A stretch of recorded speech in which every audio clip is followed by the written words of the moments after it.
Hey, everyone. Welcome back to Magic City Neighbors on the mic. I am Josh. I'm Jack. And this week, our guest is the mayor of Barberton, Mr. William Judge. We'll be back in a second. We're going to hear from him. We got a lot of great stuff for you.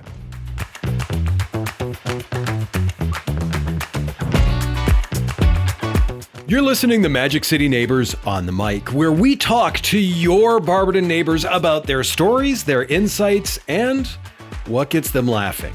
Make sure to like, share, and subscribe wherever you get your podcasts. And now, to the show.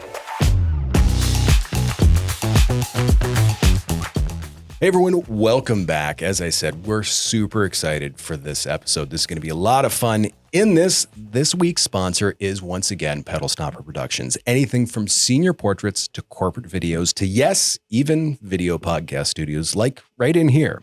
Pedal Stopper Productions is your photo and video partner. Visit www.pedalstopperproductions.com today for more information, and we'll have their link in the description or show notes of today's show. So, as I said, I am Josh Trokey. I am the owner of Pedal Stopper Productions and one of the hosts of Magic City Neighbors on the mic. And next to me, we have... I'm Jack Hornack. I'm a student at Barberton High School. I am a senior. And yeah. That's you. That's me. You. That is me, indeed. And across the table from us, we have Mayor Judge. Thanks for being here today. We really appreciate it. And it seems like you have an affinity for Barberton. Is that a reasonable assumption? You know, born and raised here, love Barberton, love pretty much everything about it. That seems accurate. That seems accurate. Sounds like an affinity, yeah. Yeah. We'll take that as a definition. So, I mean, with that, you have a unique perspective and view of the city because you've been here for so long. I mean, you've been here forever, according to you. That gives you a unique perspective from both a resident and as the mayor. I mean, whether you're mayor, police chief, fire chief, I mean, anyone in a city position has a different perspective. So what do you see in, on, around the city that you think a lot of other people don't? You know, it's sometimes hard when you're from a place to, when you're driving down the street and you see the same things over and over again, you know, you may not recognize that things have changed, or maybe you recognize that things need to change. So I like to get different perspectives, and I like to take a step back and review my own perspective of what's going on. So whether that's building wise, education wise, economic development, whatever that is. And I like to get that outside perspective as well. So there's a lot of great things going on. And for the public, I think it's interesting and it's necessary to understand there's a process to do everything. Paving streets. Streets has been an issue since I started on city council in 2004. You know, we live in Northeast Ohio, right? That leads into my next question nicely, because my next question, I mean, and look, we want to highlight the positives. A lot of our roads are rapidly looking like wagon trails in the Old West is the good example that I was giving. But I mean, I know you've had a number of announcements of paving projects coming up, which I mean, is great. We want to highlight that, but we've also seen that it's taken a while to get some of those going. So what takes some of that time with that? So, you know, looking back historically, there were previous mayors, and I'm not beating up on any other mayor. Yeah. But previous mayors who didn't have the resources to pave any streets. And so we would go years without paving any streets. And again, not beating up on other mayors, but when I got in office, I understood how the process worked to get federal grant money for our streets. Well, you have to have money kind of in the bank, a designated revenue source. So I went out to the voters and said, let's increase the income tax, and it'll go to a special fund only for our streets, not wages or anything like that. And, you know, coming out my first time as mayor and asking for a tax increase is not a popular thing, right? So it's like, I really do want to get reelected, but, you know. New taxes. Right. That doesn't bode well. But, you know, the residents passed it. Yeah. And so we went on a rampage, very aggressive in applying for federal grants. And unfortunately, when you get the grant award, it takes 5 or 6 years for the money to actually come into your bank account, right? So this year is a special year because everything we applied for 5 or 6 years ago and was awarded, you know, upwards of $21 million will be spent on our roads starting this year. And typically we spend $1.5 million to $2 million. So instead of complaining about potholes this year, people are going to complain about orange barrels, right? Well, Something new. We need something to gripe about. I mean, we would be upset if we didn't have something to gripe about as people. Well, the other thing is, I worked for the street department when I was in college. I worked in the summer. There was an asphalt plant in South Barberton. So it would literally take you 20 minutes to load up a box of asphalt to go patch holes. Now that has closed. That's been closed for many years. We have to go to North Akron or down to Marshallville. So now that trip is an hour, hour and a half. So that adds to the length of time it takes just to repair the roads. So, and we want to make sure that we're making the right repairs. We're just not making it, flat and smooth, but we're making sure that the underground utilities are taken care of as well, which can take more time. Yeah. But we're going to see a transformation this year. That's not going to cure every road. It's not going to, but there's going to be a transformation this year. And Uncle Sam's picking up about 80% of the cost. That saves tax dollars for people. So if it's a $10 million project and they're picking up 80% of it, you can't go wrong. No, that's and to me, that's what's interesting to me is because so much of that is coming from funds from outside of Barberton. I mean, we're getting new roads without necessarily having to foot the full bill for them, but we had to have some money in the bank first to show that, hey, yeah, we can afford to do this. Right. And these grants are competitive, so they're not guaranteed. And so, this agency and these grants programs have been around since 1977. Oh, wow. Okay. And so from 1977 till 2011, the city received about $7.5 million in federal grants. I came into office in 2012, and since 2012 to what's been awarded to us, but maybe not received, right? Closer to $20 million. That's a chunk. Yeah. In a much shorter amount of time. Yeah, that's a chunk of change. And I mean, to me, that's a big difference. When we're able to get roads without paying for them fully, but we just got to be a little bit patient is what it sounds like. And it's tough. How do you go out to a resident and say, hey, we're going to fix that road that we know is bad in 5 years? Yeah. It doesn't make sense. Yeah. And that's what I tell people. This makes zero sense to you. It makes zero sense to me, but these are the rules we have to apply. If you want to pay for it, we can fix it next year. If you want someone else to pay for it, it'll take us 4 or 5 years. Well, and so the city of Akron, and I'm not beating up on Akron, but this is a fact. Right. They increased their income tax for roads as well. Okay. But they still assess residents. So if you live and work in Akron and they're paving your road, you're paying twice. Ouch. So we don't assess our residents. And I told council, hey, if that's a direction you want to go, I'm not in favor of that. But yeah, you'll get more roads done, but double taxation. Oh. So. Yeah, no thanks. Yeah, there's avenues out there. Appreciate it. Nice idea, but that's a hard pass from me. That's a hard pass. Jack, you've got some unique perspectives. Let's hear yours. Where I am, like in the school. As a senior at Barberton, what was it like for you, like when you were a senior? Well, Jack, that was so long ago.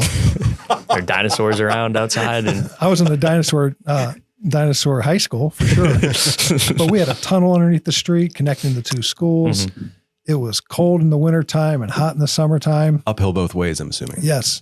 Perfect. No, it was great. There was the pride is huge in Barberton, whether that's in an athletic event or a club or theater or something like that. And that pride is still there. And what I love about that pride in Barberton and going through the schools and playing sports and being in Key Club and all of that is, I'll go all over the place, Florida, Michigan, within the state, outside the state, and people know Barberton. And I don't think that's true for a lot of communities. Yeah, that's big. And I always call Barberton a community, not a city. Right. And just great stories. Went to school with some great people that have done some amazing things. And that's one reason when I got into the mayor's office, I wanted to start a walk of fame over by the theater, because there's Barbertonians who've done amazing things for the betterment of people's lives. And let's recognize that. Mm-hmm. Let's not focus on the negative all the time, right? Yeah, no, that makes perfect sense. And then another one, like topping off on that, what are your favorite qualities about Barberton that stand out, like here specifically in our community compared to other cities or communities? The grit and determination, the hard work effort. that's always been a part of our kind of bloodline here in Barberton. There's something special about Barberton people, whether it's the purple or it's in the water or whatever you want to call it, that grit and determination. So It's in the water. The water I haven't seen purple water yet. I'm waiting on it still. It's coming soon. For the 130th anniversary, we try to get purple water. We talked to the same company that does the green water up in Chicago for the St. Patty's Day parade. Yeah. And the formula just didn't work in Lake Anna. Really? Yeah. Really? Yeah. It just keeps going to the bottom. It's bottomless. Right. Formula's going straight through It's there. going somewhere. It's- Pop out in Lake Erie or somewhere. right. That'll end up in that. It'll cloud the U-bolt. Yeah, the we don't U-boat want that or to something happen. like that Nope. Dave Polachek mentioned. That's an interesting one. So we've got some more rapid fire questions for you too. That these will maybe elicit some different responses and probably some laughs. One. Okay, wait. Okay, you're ready. Good. Glad to see. If you need to stretch, we're good. So back to that age thing. yeah, right. Yeah, you'll I'm understand going to someday. take a nap here in a minute. Get worn out. Yeah. Get ready for my 4:00 dinner. Right. We got to get the early bird specials. Yeah. Will Chicken Fest return? No, because Chicken Fest is actually trademarked. No kidding. Yes. Really? Never Okay. would have guessed, huh? No. So we're working on a festival for the spring.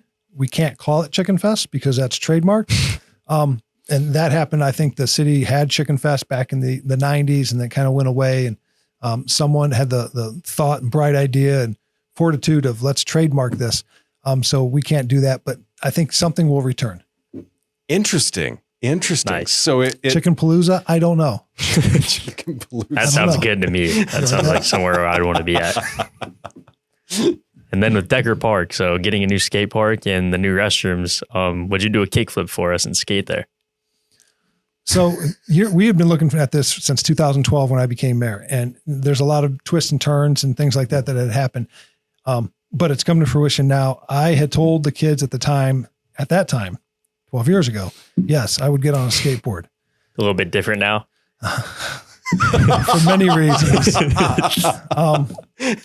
I don't currently use a walker. I don't want to use a walker Good anytime point. soon. But you know what? I'm always up for a challenge too. There you go. I'll get on one if you get on one. Might have to make it happen. All right. Do you already skate though, No, Jack? I never have in my life, and I've been too scared to ever touch a board. So I probably should have asked that before I committed to. Yeah, no, this, now I'm going to have to teach myself how to so we both can. I was about to say, we will call Dave Polachek back and tell him, Dave, you need to have 2 ambulances ready. Yes. Yep. I agree. So in this area, summer, winter, spring, or fall? My favorite? Yeah. Every 5 minutes is different. Come on. It's So, a new yes. mixture every day. Yeah. Yes. And I mean, we're talking about this in the spring, so I get that. But if you had to pick one, I love the snowfall. I wish it snowed like for my kids now, like it did when I was a Yeah. kid. Mhm. Again, walking up the hill, 2 miles both ways. I love the heat. I love being outside and being active. So I'm going to go with summer. good call. I'm with you. That's on where that I am one. too. Yep. Yeah. But Yeah. again, I mean, That's why we're under Any this day. light. It's like 800 degrees in here, and so we're good. We That's like how it feels. Yeah. Right. And also again, touching with my age and stuff, what would be your fondest childhood location, do you think, in Barberton when you were growing up? I grew up at the park. My bicycle was my freedom, and we would go from park to park playing sports and just hanging out and having a good time. But Lake Anna's always been kind of that destination, and where, I still go there to work, to run, and I learned to fish there.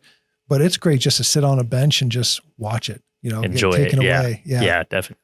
So, and I tell everybody how great our original roundabout is. We're the original founders of the roundabout, around Lake Anna, right? Nobody knows us, right?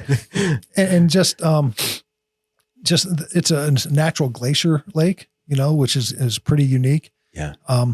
But yeah, we're very fortunate, and Lake Anna has just kind of been that spot. Nice. Yeah. So we have our questions now that we're asking everyone. And the one I'm always going to ask is, what is your favorite Barberton folklore / tall tale / rumor? Dave Polachek, he was the last one. And he said that there is a German U-boat in the Lake Anna somewhere because it's bottomless that came over. So what is your favorite tall tale from Barberton? I don't have a favorite tall tale, but I know a truth about Lake Anna. Let's hear this. We're game. Truth as I know it, right? So bowling has always been real big in this region, Yeah. right? Huge. So I heard a rumor that, and it makes 0 sense, that if you scored a 300, rolled a 300 game, you would throw your ball in Lake Anna, which makes 0 sense because, most Wouldn't it people be a who are lucky ball? superstitious. Exactly. So there could be a bunch of bowling balls in that U-boat. I don't know. That sunk it. That's why we can't see it anymore. They were on the money. They That's just, exactly what happened. Yep. So there's a bunch of bowling balls in a U-boat in the bottom of Lake Anna is what I think you just started something new for the podcast in saying we are going to have to combine all of the folklore / rumors / On top tall of each tales. I think that's going to be our new thing. So I think you just started that for us. and I am of the generation, I'm of the age that you could swim in Lake Anna when Really? I was a kid. How was that? I never saw any Oh. bowling balls. I never went down deep enough. When I did go underwater, I did always come up. Good. In Barberton, I didn't show up in Lake Erie or Portage Lakes or somewhere Yeah. else. So, Across the world. Yeah, Yeah. that's good. and but health wise, everything's fine. Love it. What do you see as a future for Barberton? So, and what do you think the bright spots are and where we're headed in the next 10 to 15 years? Downtown is really taking off. I mean, who thought that we would have a podcast in downtown, right? Yeah. The arts and entertainment district is growing. You've got a coffee shop that is just bustling. You've got breweries, you've got restaurants, you've got unique shops, and there's a lot more on the horizon that's going to happen starting this year. So it's a very exciting year. And we're looking at more downtown living. We are on the radar for developers from all the way, south of Columbus, from other states, north to Cleveland, and everyone around here. And so it's an exciting time right now, and a real paradigm shift. And we're trying to make the best decisions that we can, and we're getting a lot of input. But one thing is, I'm not getting younger. I don't want to shock you. I'm not getting younger, but we need young people like you to stay here in Barberton, right? This isn't Florida. It's not a retirement community. We are an age-friendly community, but we need young people here. I'll be here until my parents kick me out. Well, and I know they watch the podcast, so Yeah. that could have made that sooner. yeah, that could be tomorrow. That could be, who knows? Sorry, Mom and Dad. I love you guys. A little too late. Yeah, We got to cut that. right. No, well, that's staying in. But on that note, to me, that seems like a great way to end it. I really want to thank you for spending the time with us today. We Thank both you. appreciate it. Thank you, guys. And, Thank you. We're looking forward to seeing more. Once again, guys, make sure you subscribe, make sure you like this, share this with all of your Barberton neighbors or any neighbors or just any friends you may have. We don't have any friends, so go ahead and share them with yours. And we will see you guys very soon. Thanks again. Thank you. Thanks.